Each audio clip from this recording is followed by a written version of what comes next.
Hello. Today we're going to be talking about permissions in Linux. So permissions basically indicate who can interact with files and in what ways. So for that, let's talk about permissions.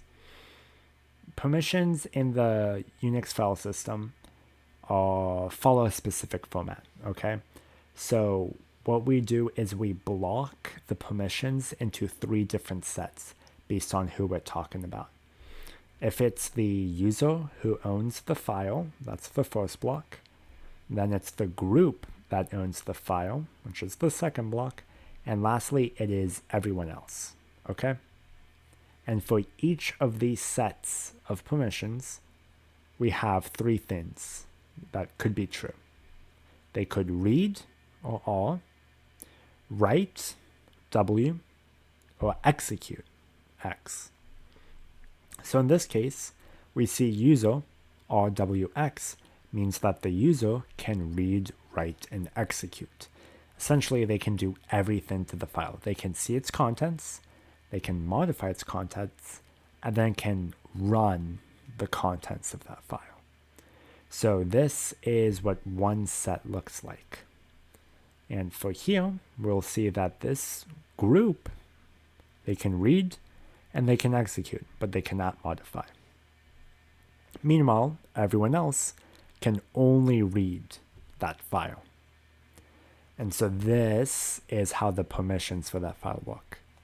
But you'll often see numbers associated with permissions. So what do these numbers mean? It's just the binary representation of those permissions, okay? So we can think of this as the 0-bit, 1-bit, and 2-bit. So in this case, X is true. So that means we're going to add 2 to the 0, or 1, to our total. In this case, W is true. So we're going to add 2 to the 1, or 2, to our total. And then here, this 2-bit is true. So we're going to add 2 to the 2, or 4, to our total. So in this case, I see 1, 1, 1. So that's going to be 4 plus 2 plus 1 gives us 7. So 7 means that that set has read, write, and execute. And we can repeat the same thing. Here we have 1, 0, 1, which means 4 plus 0 plus 1 gives us 5 for that second set. And lastly, we have read, nothing, nothing. So 1, 0, 0, which gives us a total of 4 plus 0 plus 0, or 4 in total, which means other can only read. So putting all this together, we get the permissions 7, 5, and 4, which represents user can read, write, execute, group can read and execute, and then everyone else can only read. These are the permissions specific to that file. And if you want to see the permissions of a file, we have the command ls-tac-l.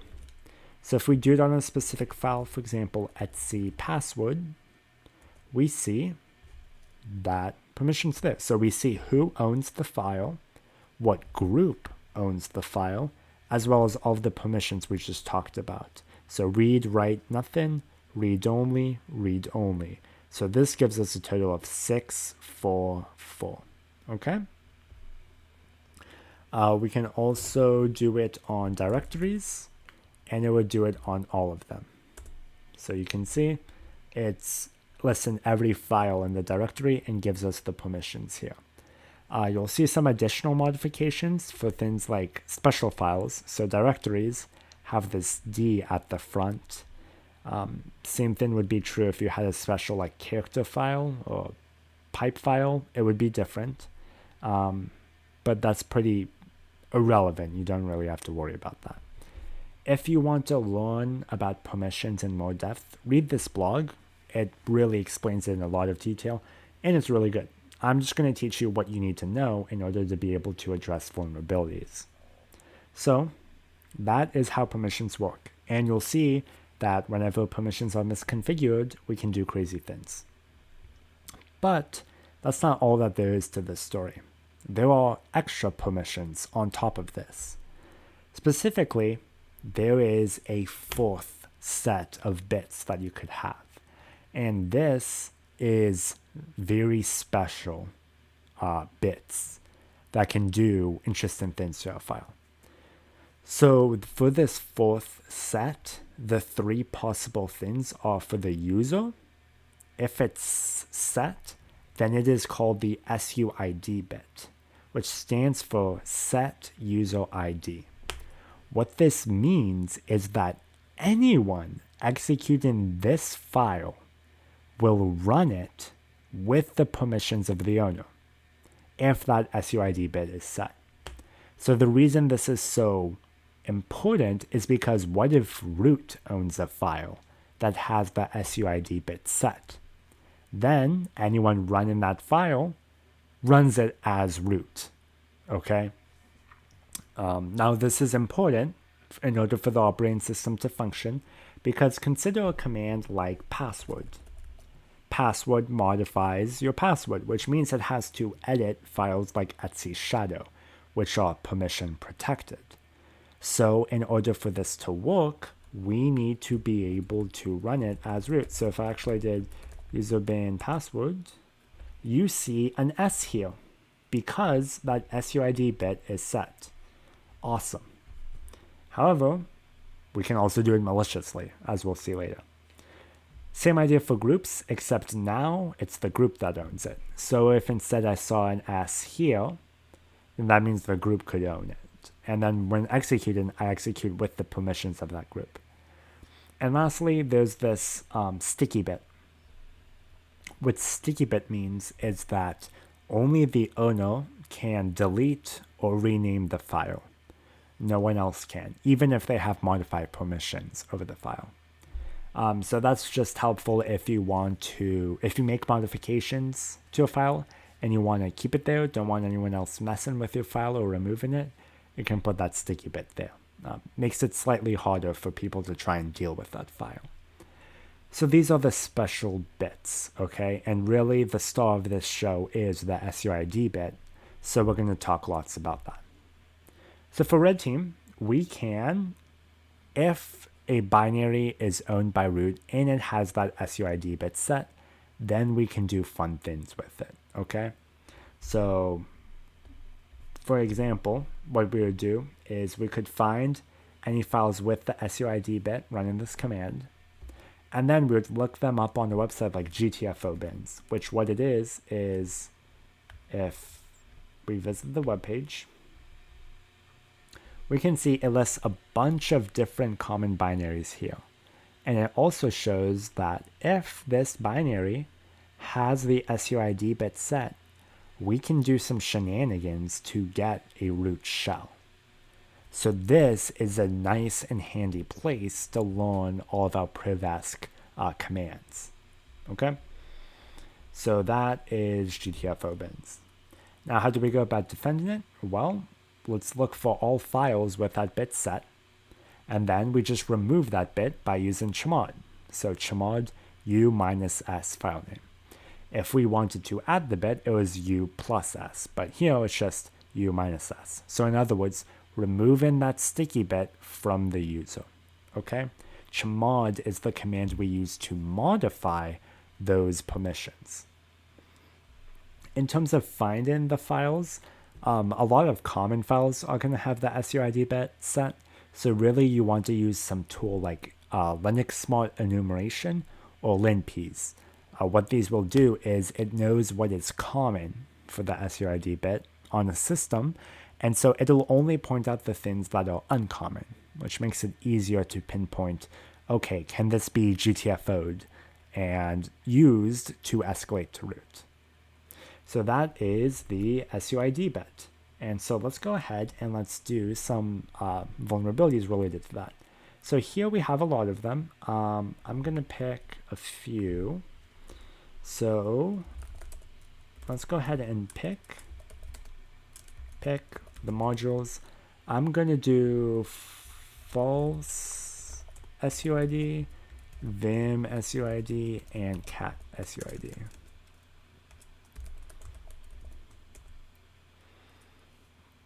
Okay. And let's go ahead and let's set this up. Okay, boom. And if we run out checker, we'll see, oh, 3 set. Okay, so this has already been set because I believe, oh shoot.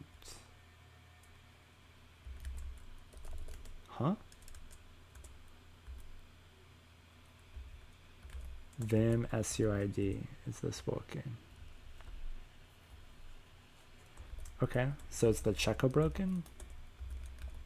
Vim SUID.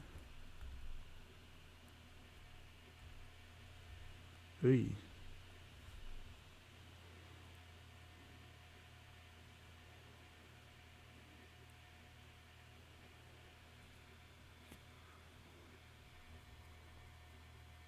What? Let's talk out user bin vim. Oh, it does not have it set. Probably because it's a symlink to this. So if we were to look at C alternatives, vim.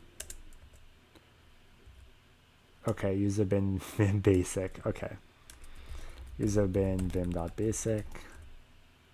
Ah, here we see it set. Okay, so sorry about that. That is a quirk with the checker where it doesn't learn to follow symlinks. So like I was mentioning, some files are special and they have certain, this first letter right here indicates that specialness. So in this case, this is a link. What it is it literally just contains the name of the file it links to.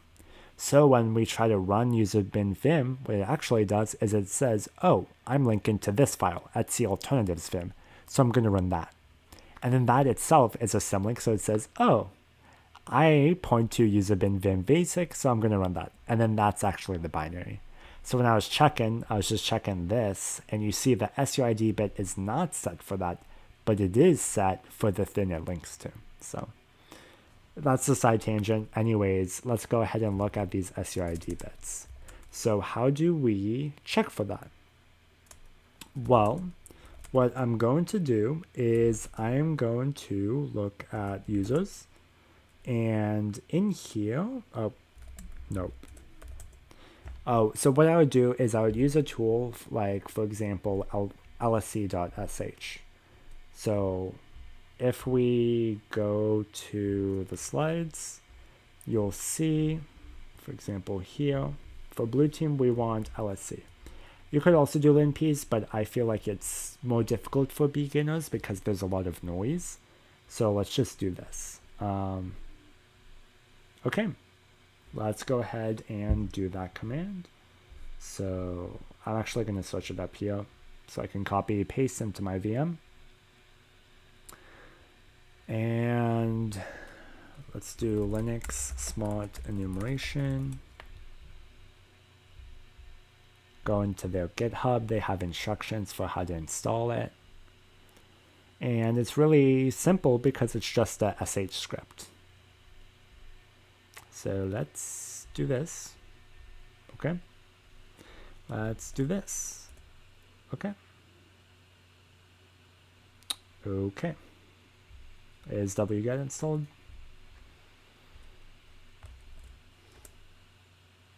Yes, it is. So now we have this lsc.sh file that you can see here. Let me run it. Oh, let me first, I'm going to switch user to Bill, just so that we can see what like a regular user sees. Oh, shoot. lstack lsc.sh. I'm going to make this so that anyone can run it. So let's make that 755 lsc.sh. Okay. And I guess I'll just run it as Pukey. Okay. Okay.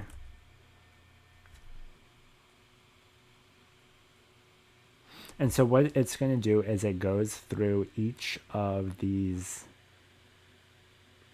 files, and it's going to point out anytime it sees anything weird. And it color codes it to make it easier for you. You'll see right here, green means super vulnerable. Look at this right now. And we see the uncommon set UID binaries, which are these 3 files. If we go and look this up in GTFOBins, we can see that, for example, Vim. Vim has a SUID thing, so we don't want that. Let's also look up cat. Cat has an SUID thing, so we don't want that. And the last one was false.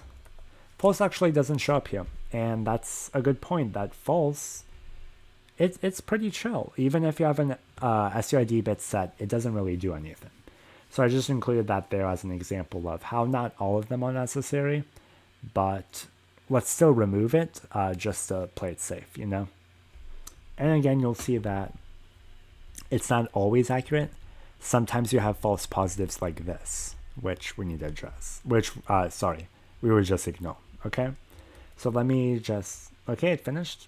And those are the files that we wanted to do.